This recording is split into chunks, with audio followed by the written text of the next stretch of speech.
오늘 함께 나누실 말씀은 신약성경 누가복음 9장 61절에서 62절까지의 말씀 함께 보겠습니다. 누가복음 9장 61절에서 62절까지의 말씀 우리 한 목소리로 함께 봉독합니다. 또 다른 사람이 이르되 주여 내가 주를 따르겠나이다마는 나로 먼저 내 가족을 작별하게 허락하소서. 예수께서 이르시되 손에 쟁기를 잡고 뒤를 돌아보는 자는 하나님의 나라에 합당하지 아니하니라 하시니라. 아멘. 할렐루야. 하나님의 은혜가 오늘 금요 기도회에 또 이 밤에 주의 전으로 또 온라인 앞으로 나오신 여러분들에게 하나님의 은혜와 또 평강이 복이 또 응답이 넘쳐나게 되시기를 예수님의 이름으로 축원합니다. 누가복음 9장에 예수님의 제자가 되고 싶은 또 한 사람이 등장을 하죠. 벌써 세 번째 등장을 합니다. 이 사람도 역시 예수님께 전부를 바칠 그런 준비가 되어 있는 사람처럼 보입니다. 하지만 그가 하는 말을 자세히 들어보면은 그도 역시 앞에서 나왔던 이 두 부류의 사람과 마찬가지로 예수님을 따르긴 하겠지만은 지금은 아니라고 그렇게 대답을 하고 있습니다. 9장 61절을 다시 보면은 또 다른 사람이 이르되 주여 내가 주를 따르겠나이다마는 나로 먼저 내 가족을 작별하게 허락하소서 이렇게 말하는 것을 볼 수 있죠. 이 먼저 가족과 작별 인사를 하게 해달라고 그렇게 요청을 합니다. 이 사람은 지금 집에 가서 가족들과 잠시 인사를 하고 나 이제 예수님의 제자가 되었어. 나 예수님을 따를 거야. 그러니까 잠깐 다녀올게 라고 인사하는 것을 말하는 것이 아닙니다. 이 당시 문화 속에서 보면은 이 가족을 멀리 떠나보내기 전에 여러 번의 잔치를 벌입니다. 이별의 파티를 하죠. 그러다 보니까 이 시간이 몇 주는 금방 지나갑니다. 그냥 하루 잠깐 인사하고 끝나는 것이 아니라 나 갔다 올게 하고 끝나는 것이 아니라 결국에는 이게 무슨 말인가 하면은 아주 정중한 거절인 것이죠. 예수님은 그 사람의 요구에 대해서 이렇게 대답을 하십니다. 9장 62절에 보면은 예수께서 이르시되 손에 쟁기를 잡고 뒤를 돌아보는 자는 하나님의 나라에 합당하지 아니하니라 하시니라 이렇게 말씀을 합니다. 이 사람의 요구를 가만히 생각해 보면은 그의 진심이 어디에 있는지 보여주고 있는 것이죠. 그는 예수님을 따를 마음이 전혀 없는 것이 아닙니다. 단지 그에게는 예수님을 따르는 것이 최우선의 사항이 아닐 뿐인 것이죠. 여러분에게 예수님을 따를 마음이 없는 것이 아닌 겁니다. 단지 지금 여러분에게 가장 급한 것은 그게 아니라고 지금 여러분들은 말하고 있는 겁니다. 우리가 지금까지 15번에 걸쳐서 어떤 사람이 진짜 제자의 모습인가, 예수님의 제자가 되려면 어떻게 해야 되는가 이런 말씀을 우리가 함께 계속해서 나눴습니다. 15번의 말씀이 기억나지 않을 겁니다. 언제든지 유튜브에 올라와 있으니까 다시 들으시면 됩니다.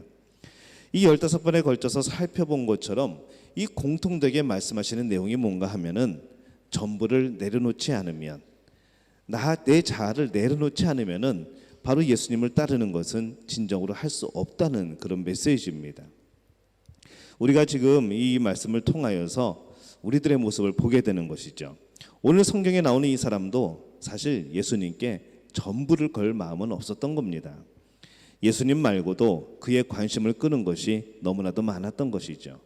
그냥 자신의 스펙에 내가 예수님을 잠시 따랐었다, 나는 예수님의 제자로 잠시 있었다 라는 어쩌면 그런 스펙을 하나 더 얹어 놓으려고 했던 것일 수도 있습니다.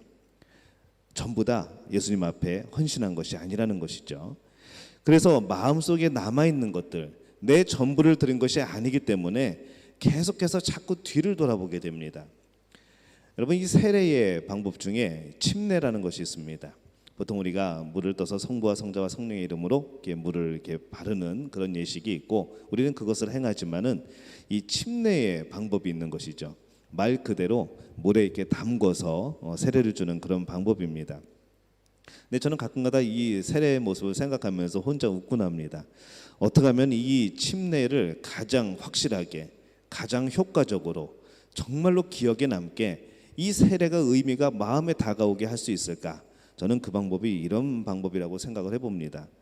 이 온몸을 물에 담갔다가 꺼내는 이래 세례의 방법인데, 물에 머리를 담그고 온몸을 담그고 꾹 눌러서 이 사람이 이제 숨이 차오르고 이제 숨을 쉬기 위해서 물 밖으로 나오려고 하겠죠. 그때 놔주지 말고 한 20초 정도 더 누르고 있는 겁니다. 그럼 어떻게 될까요? 이제 막 나오려고 힘을 쓰고 막 부글부글 막 공기가 올라오겠죠. 어떻게 보면 좀 잔인한 것 같지만은 좀 이해하시기 바랍니다. 이 설명을 해드리려고 하는 거니까. 그때에 이제 뽀글뽀글 올라오기가 살짝 그쳤을 때 그때 손을 놔주는 것이죠. 그럼 이 사람은 어떻게 할까요? 아마 올라오자마자 다짜고짜 목사님한테 화를 낼 겁니다. 나를 죽이려고 그러냐고. 그때 그 목사님이 얘기해 주는 거죠. 당신은 이제 죽었다가 다시 태어났습니다. 실감나는 것이죠. 내가 세례를 받음으로 인하여서 나의 옛 자아가 죽고 나의 죄된 그런 성품이 죽고 내가 이제 예수 이름으로 다시 살아나게 된 것, 죄에 대해서 죽고 예수 이름으로 살아나게 된 것, 그것을 보고서 그 목사님은 그렇게 얘기하는 것이죠. 축하합니다. 그렇게 얘기하는 겁니다. 세례는 그런 겁니다. 실감나는 것이죠. 온전히 나를 죽이고 깨끗하게 씻음을 받음으로 거듭나는 것이 세례라는 것이죠. 근데 이 세례처럼 이렇게 침례를 하는 그런 모습처럼 우리의 전부를 죽이지 않으면, 나의 최선의 것이 아직도 예수님이 아니라고 한다면 우리는 항상 뒤를 돌아보게 되어 있습니다. 온몸을 물에 잠그면서도 우리는 늘 무엇인가 물에 젖지 않기를 바라는 그런 마음이 있는 것이죠. 그래서 그 물에 안 젖었으면 하는 거, 버리고 싶지 않은 것들을 자꾸 두 손으로 들어서 물 밖으로 머리 위로 올리는 겁니다. 우리 그 전투 영화, 전쟁 영화를 보면은 이 군인들이 강을 건널 때에 꼭 머리 위로 들고 가는 것이 있습니다. 총을 들고 갑니다. 막 거의 목까지 막 그냥 물이 차올라도 총만큼은 젖지 않게 하기 위해서 번쩍 들고 물 위로 번쩍 들고 그렇게 건너가는 것이죠. 근데 이 모습이 우리들의 모습과도 같습니다. 우리가 물에 잠겨서 내 자아가 완전히 죽고 내 죄된 성품이 죽고 우리가 그런 과정을 겪어야 되는 것인데, 그래야지 예수님의 제자가 되는 것인데 우리는 자꾸 물 밖으로 팔을 내밉니다. 그리고 나의 가장 소중한 것을 하나님께 드리지 않기 위하여서, 그것을 포기하지 않게 하기 위하여서, 그것을 보존하기 위하여서 자꾸 물 밖으로 손을 내미는 것이죠. 우리가 성경에서 살펴봤던 이 니고데모는 처음에는 이 예수님을 따라와서 제자가 되고 싶었지만은 결국 그가 놓치기 싫은 것이 하나가 있었습니다. 종교적인 평판만은 잃지 않기 위해서 머리 높이 그것을 들었던 것이죠. 부자 청년은 재물만은 잃지 않으려고 그 재물을 들고 머리 위로, 머리는 잠겨도 팔만큼은 그 위로 올려서 그것을 건져내려고 했던 겁니다. 오늘 말씀에 이 그 사람도 가족만큼은 떠나고 싶지 않았던 것이죠. 그래서 머리 위로 그것을 높이 들게 됩니다. 오늘 우리가 하나님 앞에 온전히 드리지 못하는 것이 과연 무엇일까요? 하나님의 소유가 되지 않게 하려고 머리 위로 높이 들고 있는 그것이 과연 무엇일까요? 예수님은 이 반쪽짜리 사랑, 반쪽짜리 충성을 원하시는 분이 아닙니다. 예수님은 여러분의 가장 귀하게 여기는 보물을 가리키면서 이렇게 말씀하시는 거죠. 야, 저거는 어떠니? 저것도 나를 따르기 위해서 포기할 수 있니? 라고 물어보시는 겁니다. 여러분 어떻게 대답을 하시겠습니까? 예수님이 그렇게 물어보실 때 과연 여러분의 표정이 어떨까? 참 궁금합니다. 예수님이 지금 제일 사랑하는 것이 무엇일까요? 조금 전에 저것도 나를 위해 포기할 수 있느냐? 라고 예수님이 물으시는 장면에서 여러분 분명히 무엇인가 떠올렸을 겁니다. 만약에 나에게 물어보시면 나는 무엇을 머리 위로 번쩍 들고 숨길까? 무엇을 손 뒤로 숨기면서 다 버렸다고, 다 드렸다고 우리는 말할까? 우리가 그것을 생각해 볼 때에 바로 그것이 우리에게 시험을 들게 하는 바로 그것이라는 거죠. 우리가 제일 사랑하는 것이 바로 그것일 수도 있습니다. 이 구약의 열왕기상 19장에 보면은 이 엘리야와 엘리사에 대해서 나옵니다. 이 하나님은 엘리야에게 엘리사를 후계자로 세우라고 하시죠. 잠시만요. 지금 파리 한 마리가 자꾸 제 주위를 뱅글뱅글 돌면서 지금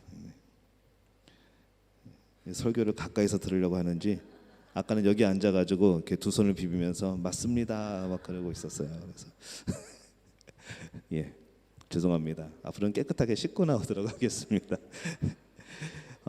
이거 자꾸 왔다 갔다 하네요. 이도 목사님 파리약 부탁합니다. 예. 이 구약의 열왕기상을 보면은 이 엘리야가 엘리사를 제자로 삼는 모습이 나오는데, 이 하나님이 엘리야에게 엘리사를 후계자로 세우라고 하십니다. 그래서 이 엘리야가 엘리사를 찾아가서 보니까 엘리사가 그때 뭐 하고 있었는가 하면은 12결의의 숫소로 밭을 갈고 있었습니다. 엘리야가 걱정하며 생각하죠. 야, 이게 엘리사가 저렇게 소가 많은데 나를 따르라 그러면, 내 제자가 되라 그러면은 저거를 버리고 그렇게 올까? 나를 따라올까? 이제 걱정이 되기 시작합니다. 저렇게 부자인데 저것을 다 버려두고 나를 따라올까? 그런 걱정을 합니다. 그런데 이 엘리사는 28마리의 소를 다 잡아버립니다. 다 도축을 하는 것이죠. 그리고 쟁기를 모아가지고 전부 다 불태워버립니다. 잡은 소를 가지고 뭘 했는가 하면은 동네 잔치를 벌입니다. 소고기 잔치를 벌이는 것이죠. 고기 파티를 하는 겁니다. 왜 파티를 하는가 하면은 이 위대한 스승의 제자가 되는 것이 너무나도 좋고 기뻐서 그 소 다 잡아가지고 파티를 하는 것이죠. 이 행동이 뭘까요? 자기가 전 재산이었던 소를 다 잡아버리고 쟁기를 불태우고 다시 돌아가지 않겠다는 의미입니다. 절대로 뒤를 돌아보지 않겠다는 그런 결단인 것이죠. 예수님을 따르는 것은 그분을 인생의 최우선으로 삼는 것이 아니라 유일한 분으로 삼는 겁니다. 우리는 자꾸 최우선이란 말을 쓰게 되죠. 교회를 우선적으로 섬겨야 되지 않겠는가? 예수님을 우선적으로 삼게 되지 않겠는가? 근데 이 우선이란 말에는 뭐가 있을까요? 차선이 또 있는 것이죠. 그 다음 곳이 있는 것이죠. 최우선 그러면은 그걸 먼저 하고 나머지는 나중에 하겠다는 뜻입니다. 근데 우리가 섬길, 우리가 충성할, 우리가 따라야 될 유일한 분은 바로 예수 그리스도라는 것이죠. 가끔가다 어느 집에 가보면은 이제 점집 같은 데 가보면 재밌는 경우가 있습니다. 분명히 점집이면은 웬만해서는 이제 불상 같은 것이 있고 뭐 이제 그런 화려한 그림들이 있고 하는데, 어디 가면은 예수님의 그 십자가도 서 있는 곳이 있고 성모 마리아 양상도 있는 데가 있습니다. 도대체 여기는 뭘 하는 것인가? 이렇게 물어보면은 그 사람이 그렇게 얘기합니다. 이럴 때는 이런 신이 들어오고요, 저럴 때는 저런 신이 들어오고요, 그 중에 예수신도 들어온다고 그러더라고요. 그래서 이런 모습대로 우리가 살아가는 그런 모습이 또 우리 모습은 아닌가 생각이 드는 겁니다. 유일하신 분이 아니고 그냥 많은 신 중에 하나, 많이 내가 의지할 만한 것들 중에 한 분, 우리는 예수님을 어쩌면은 그렇게 생각하는지도 모르겠습니다. 그래서 그렇게 생각하다 보니까 조금만 어려움이 있으면, 조금만 문제가 생기면은 예수님 가지고는 안 되겠는데 라고 생각을 하는 거죠. 하나님 가지고는 안 되겠는데 라고 생각을 하는 겁니다. 그리고 또 다른 길을 찾아 나서게 되는 것이죠. 참 슬프고 농담처럼 하는 얘기지만은 점집에 우리 권사님들이 참 많이 찾아온다고 하는 얘기를 듣습니다. 우리 교회 믿음교회 권사님이 간다는 얘기가 아니라 저 어디에 뭐 이제 그런 찾아오시는 분들 중에 교회 다니시는 분들도 꽤 많이 있다는 것이죠. 무엇인가 물어보러 가겠죠. 앞날이 궁금하니까, 우리가 알 수 없는 미래가 궁금하니까 물어보러 가겠죠. 근데 그런 믿음, 그런 신앙을 가지고 어떻게 하나님께 나아가겠습니까? 어떻게 예수님의 제자가 되겠습니까? 예수님을 따르는 것은 예수님을 유일한 분으로 삼는 겁니다. 그래야 따를 수 있는 것이죠. 예수님은 우리 사랑을 그 누구와도 그 무엇과도 나누기를 원하지 않습니다. 예수님, 요 반절만 제가 사랑할게요 라고 할 수가 없다는 것이죠. 나는 너의 전부를 원하는데 라고 오늘도 말씀하시는 겁니다. 예수님이 우리를 얼마나 사랑하십니까? 그분은 우리를 위하여 목숨을 버리십니다. 전부를 내어주신 것이죠. 그냥 목숨이 넘어갈 그 정도만 하신 것이 아니라 돌아가신 겁니다. 아예 목숨을 주셨습니다. 그분은 천국을 떠나서 초라한 이 땅에 오셔서 피를 흘리십니다. 이 낮고 천한 자리에 우리가 뭘 하고, 바로 그 우리를 위하여서 이 땅에 오셔서 피 흘리시는 것이죠. 그래서 예수님은 우리의 마음을 그 누구와도 나누고 싶지 않으신 겁니다. 나눌 수 없는 것이죠. 이미 우리는 예수 그리스도의 것인데 왜 우리 마음대로 내 마음의 일부를 때로는 전부를 다른 것에 자꾸 주게 되는 겁니까? 이것이 우리가 늘 돌이켜 봐야 되고 우리가 회개해야 될 바로 그 포인트인 것이죠. 예수님이 우리의 전부를 원하시는 데에는 그만한 이유가 있습니다. 우리가 가장 포기 못하는 그 한 가지가 예수님의 자리를 대신할 수 있기 때문인 것이죠. 우리가 정말로 사랑해서 포기하지 못했던 것, 예수님을 섬기는 데 있어서, 하나님을 섬기는 데 있어서 늘 방해가 되고 나에게 약점이 되었던 그것이 언젠가는 나에게 큰 우상으로 다가오게 된다는 겁니다. 한 가지를 빼놓고 예수님께 나머지를 다 드려도 그 빼놓은 뭔가 그 한 가지, 그 우상이 그것이 내 우상이 되어서 나에게 다가온다는 것이죠. 결국 그것 때문에 우리의 신앙생활은 힘들어질 수 있다는 겁니다. 예수님을 따라가면서 뒤에 있는 뭔가를 돌아보고 있다면 그것은 바로 우상인 것이죠. 그 한 가지를 포기하면 마침내 평안이 임하는 겁니다. 그 한 가지를 포기하면은 하나님이 책임지시는 것이죠. 내가 할 수 있다고, 가능하다고, 나는 할 수 있다고, 원래 했었다고 그렇게 말하면서 우리는 살아가지만은 예수님은 그 한 가지까지도 포기하라고 하시는 겁니다. 네가 포기하면 내가 일하겠다는 것이죠. 우리가 바둥바둥하면은 살 방법이 없습니다. 예수님이 도우실 방법이 없습니다. 물에 빠진 사람 구하는 방법 중에 그런 것이 있죠. 힘 빠질 때까지 놔두는 겁니다. 이제 막 물에 빠져가지고 호적될 때 구조대가 다가가면은 어떻게 될까요? 어떻게든지 구조대를 밀어넣고 올라오려고 발버둥 칠 겁니다. 엄청난 힘으로 살아나오려고 하겠죠. 그러면 결국 둘 다 죽는 것이죠. 그렇기 때문에 이 구조대원들이 구하기 전에 만약에 어떤 특별한 도구가 없다고 한다면은 기다린다고 합니다. 기다려서 힘이 빠질 때까지, 더 이상 발버둥 치지 못할 때까지 기다렸다가 그때서야 구조해야지 둘 다 살아나게 되는 것이죠. 우리가 그런 모습인 것이죠. 나를 포기하지 못하고 아직도 내 힘이 남아서, 아직도 내 지혜가 남아서, 경험이 남아서 이것으로 해보겠다고 발버둥 치게 될 때에 예수님은 우리를 버려두시고 기다리시는 겁니다. 그 힘 빠질 때까지. 우리가 포기하고 우리가 내려놓으면 그 다음은 예수님이 일하시는 것이죠. 그 한 가지를 내려놓지 못하는 모습이 바로 예수님의 마음을 아프게 하는 겁니다. 오늘 우리는 뭘 내려놓지 못하는 걸까요? 오늘 우리는 뭘 포기하지 못하는 걸까요? 뭘 건져보려고, 뭘 물에 젖지 않게 하기 위해서 머리 위로 들고 그렇게 강을 건너는 것일까요?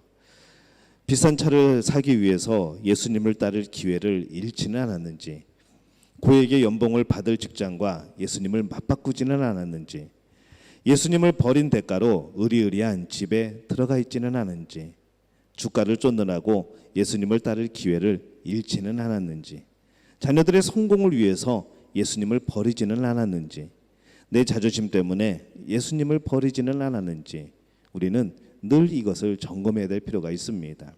그 무엇이 나로 하여금 예수님을 버리게 만드는가? 그 무엇이 나로 하여금 예수님과 멀어지게 만드는가? 이것이 우리가 싸워야 될 바로 우리가 가진 우상이라는 겁니다. 물론 그 자체가 죄는 아닙니다. 그러나 그런 것들이 바로 그 내가 가장 살아가는 그것이 하나님의 자리에 놓이게 되는 그 순간부터는 그것은 우상이라는 것이죠. 그리고 죄입니다. 오늘 누가복음 9장에 나오는 이 사람은 아무래도 이 가족에 연연하다가 예수님의 제자가 되지 못했을 것으로 보입니다. 그의 이름이 안 나오는 걸 봐서는, 그가 더 이상 등장하지 않는 걸 봐서는 아마 따르지 않았던 것 같습니다. 세상 사람들은 그가 세상을 떠난 후에 그를 뭐라고 기억을 했을까요? 정말 가정적이고 아내에게 잘하고 자녀들에게 모범이 되고 정말 행복한 가정을 꾸려나갔던 그런 가장이었다라고 기억을 할 겁니다. 가족을 사랑하는 사람으로 기억되겠죠. 그러나 그는 예수님의 제자로 기억되지 못했습니다. 여러분이 예수님을 전심으로 따르게 될 때에 기억해야 될 것이 있습니다.